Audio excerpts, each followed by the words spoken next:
Does price really make a difference when picking out your next metal guitar? Stick with us and find out. So I'm Ben, Gear for Music's resident bearded metal nerd, and I'm here to talk to you today about all things metal guitar. Specifically, what makes a good metal guitar. And really, it boils down to three things: the sound of the thing, how it plays, and what it looks like. For the sound, you need something that's going to be aggressive but clear, and playability has to be absolutely spot on. This is a really technical genre, and you're going to have to play some complicated things. And when it comes to looks, that's partially subjective. There's certainly people that play vintage style guitars in metal nowadays, but that's not what we're talking about. Today we're talking about what is the most metal you can get for your buck. And we've split it into three helpful categories.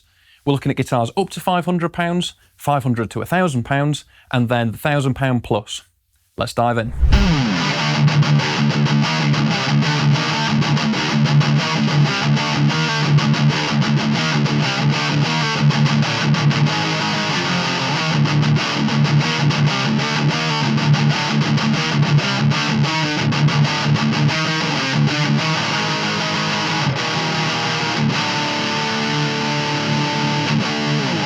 And that was the G4M 529 in Jet Burst. This guitar represents the most affordable guitar that we have out of the bunch, but you can't really tell in a lot of places. You've got a 24 fret, 25.5-inch scale fretboard, so immediately you can do a bit of down tuning, you can do a bit of soloing. It's got a really comfortable neck on here. It's not too thick, not too thin. And on the back, you've got a really comfortable heel. So if you want to get a guitar that from out of the gate, you can guarantee that later on when you're doing some really complicated solos and you're getting right up there, you need to be comfortable. This will keep up with you.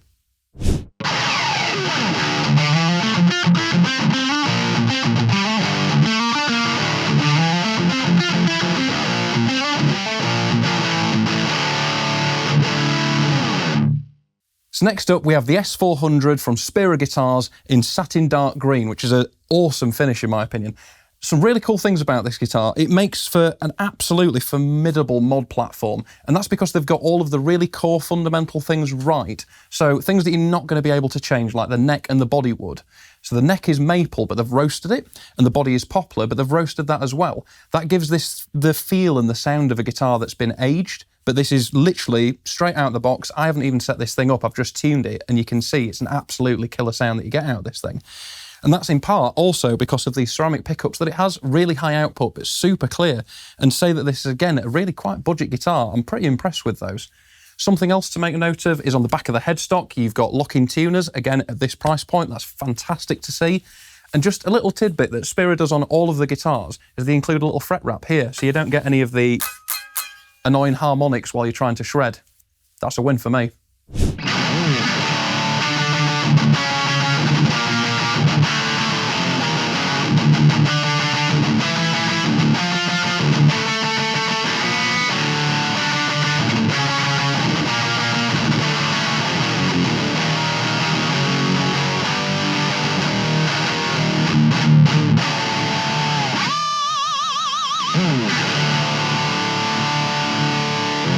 So last up from the sub £500 range, we have this Ibanez GR 330EX in black flat.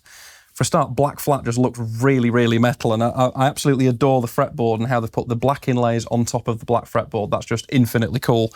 Ibanez have been doing the RG shape for a long time, and they know exactly what formula to use to get these things right. So even at this affordable price point, you've got a really dependable instrument.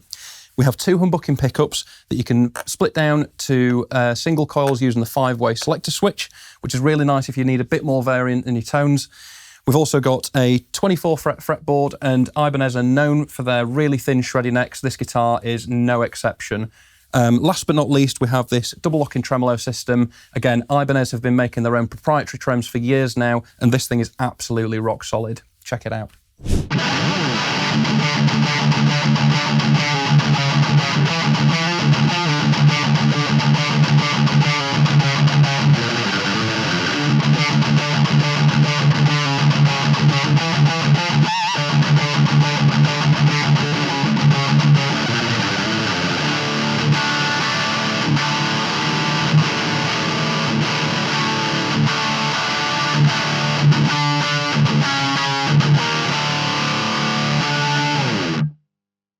So that was the LTD EX200, and for fans of Metallica, you're instantly going to love this. James Hetfield's been seen playing plenty ESP guitars of this shape over the years, and even some in this colour as well. Now, there's a few things to point out. First of all, it has a set neck, which is a feature usually reserved for more expensive guitars. It's a really nice feature to see at a guitar of this price point. Also, of all the guitars I've played so far, the neck on this is really, like, by far the most comfortable, to be honest. It's got a nice curved C shape that's thin, but not too thin. Comfortable for playing chords down the bottom, but when you're up at the top, it still feels thin and shreddy enough to be able to do your solo work. Last but not least is the LH150 pickups. First time I tried this, I could have sworn that they were a branded pickup, but these are actually ESP's own pickups, and they've got that real aggressive, hot ceramic sound that you'd want for a guitar of this style. Absolutely love them.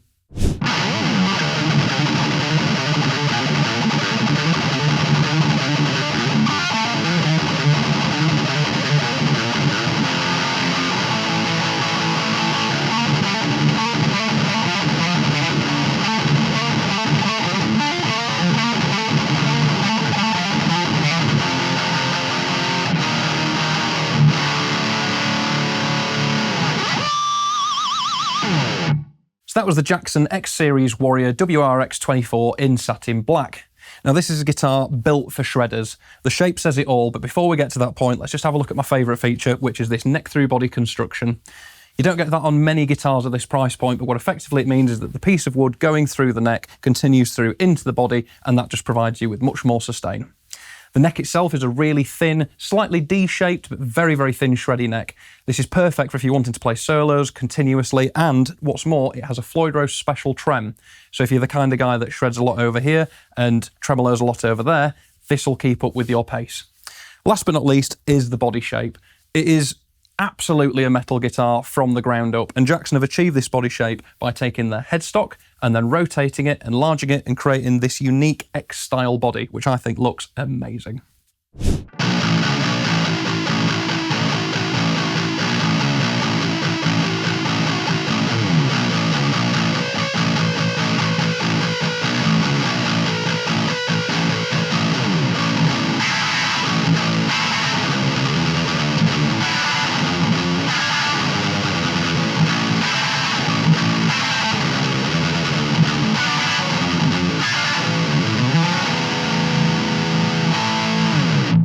So this is the Cort KX707, and it's the last offering from the mid-range, but it's the only guitar in this whole range that I'm going to show you, which has 7 strings and an Evertune. Now, there's plenty of videos out there explaining what an Evertune is and how it works and what you need to do to set it up. I'm not going to deep dive on this right now, but effectively, you put this guitar in tune and it will stay there forever. If you change the strings, providing you put the same gauge of strings on, you just whack it up to tension and it's in tune, and you can set it up to bend or not. It's entirely up to you. So getting that feature on a guitar of this price is an absolute game changer for me.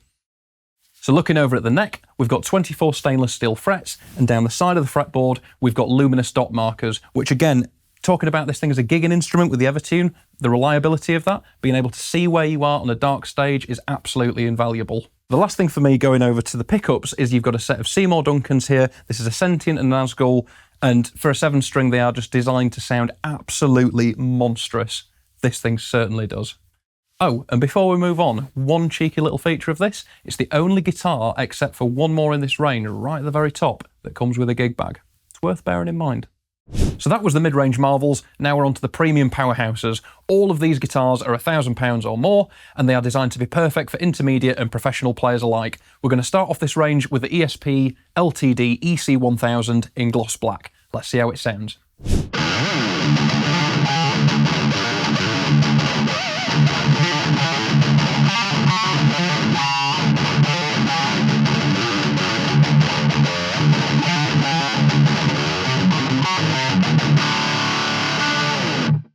So that was the ESP EC1000, and this has been the go-to metal guitar for players of metalcore and hardcore for pretty much all of time.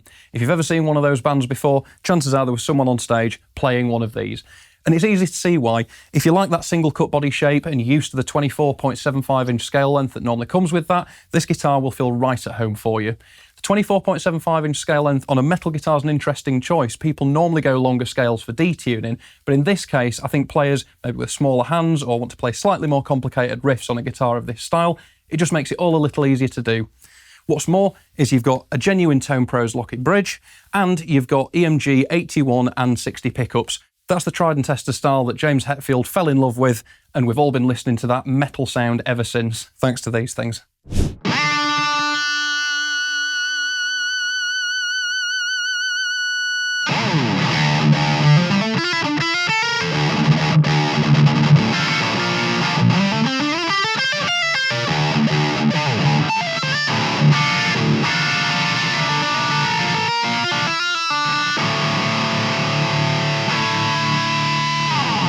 So that was the Schecter Sinister Gates Custom 6 TRS headless guitar. That's a mouthful because there's an awful lot going on here. So what Schecter did for Sinister Gates' new custom model for this year was to take the Avenger body shape, remove the headstock and all of this unnecessary stuff down here, and in doing so they've made an absolutely phenomenal headless guitar. I was really excited to try one of these when it came out and it has not disappointed. So the TR and S in the title refer to two different things. Let's address them one by one. The TR is the tremolo system. This is a hip shop designed bridge system for headless guitars. So it locks off at the top like you would on a locking nut. And at the bottom, you have a fully floating bridge. These are not fine tuners, these are your actual tuners. And the bridge system is fully floating, as I said, so it allows you to do all the fluttery, gargly things that you could ever want to do.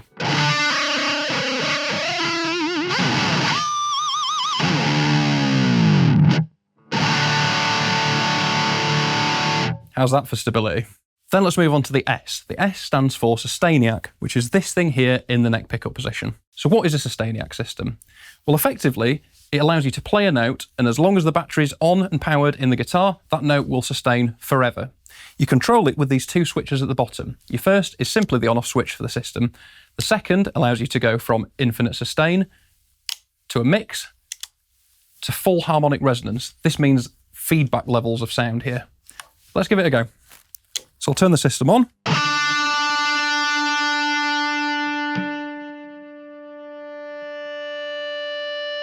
And that's just going to hold that note until the battery runs out. Then let's put it into harmonic mode.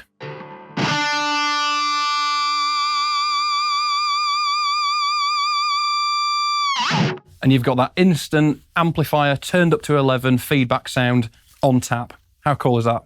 So a couple of final points to round off on. This has got Schecter's set-in neck design, which feels as good as a neck through in terms of upper fret access. They're always really comfortable, these things. And last but not least, you have lumen lace side dots. So with the headless design, super lightweight, easy to see on a dark stage, this thing is designed to be gigged. Give it a go.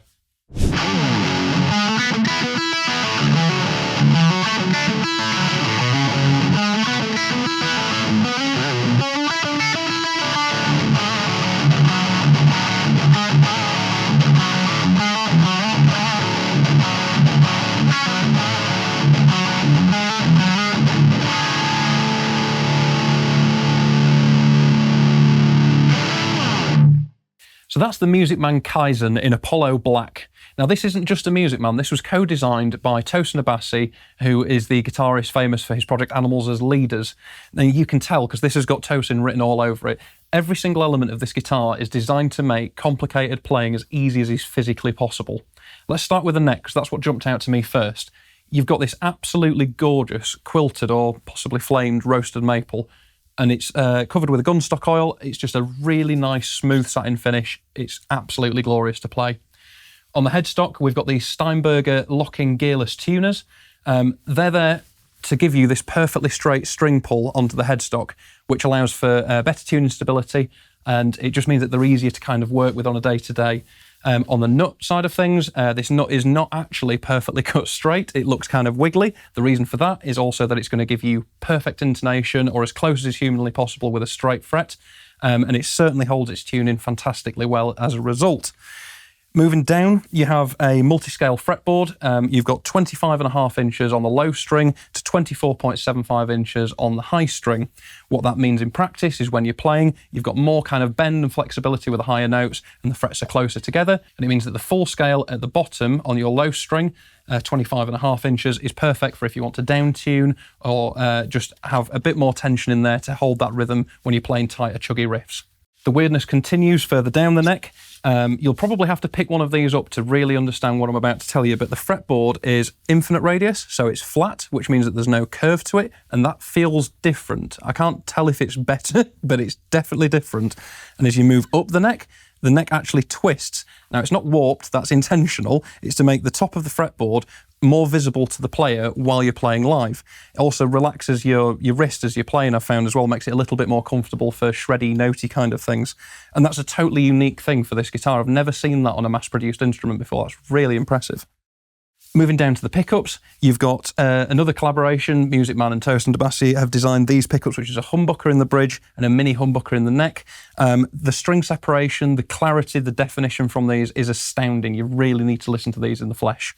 Last but not least, we've got a Music Man designed tremolo system, again at that fan fret angle, which is super stable, really nice and smooth. All Music Man tremolo systems I've ever played have felt great, but this one in particular is really nice and solid. Now, this isn't a guitar that anyone's just going to nip into a shop and go buy. It is an expensive thing, but it is absolutely worth it. If you're looking for that tippy top tier of what is physically possible in luthier today, you absolutely have to consider one of these. So that was our top picks for metal guitars. Personally, I really enjoy playing that Schecter, and it's not because it's necessarily one of the more expensive guitars here, it's because it has that sustain out neck pickup. I'd never really had a proper go with one of those before. It was a bit of an awakening. Now, with the more affordable guitars here, you could argue that these are just a great starting point. Perhaps if you're picking up guitar for the first time and you know metal's your thing, that's absolutely what I would go for. But for more advanced players, actually, I would quite like to have a go with getting something like maybe the Spira and putting a Sustainiac in it. That's because they're a great mod platform and they'll grow with you as a player. So when you become that intermediate or pro level and you want to get a certain set of pickups or a certain set of tuners, whatever that is, that's a fantastic way to start. And it also teaches you about how to maintain a guitar, which is always a good thing. But perhaps there's a few features that you know you've got to have, one or two here or there, like an Evertune or a Floyd Rose or locking tuners, loom inlays, whatever that thing is. If you need to scratch that itch, let's move up to the mid-range because that's where those features really start to come in. However, if you are one of those players who knows every single nut and bolt of the guitar that you need, every spec, every pickup, every bridge, every detail, there's only going to be one place that you'll find all of those things in one instrument, and that's in the high end. So if you have any thoughts on any of these guitars, let us know in the comments section down below. Also, let us know if you think that we've missed a guitar that we should have talked about. Finally, if you don't like my beard, you can put that in the comment section as well. It's all good. If you did enjoy this video though, make sure to give it a like and subscribe to the channel. I'll see you on the next one.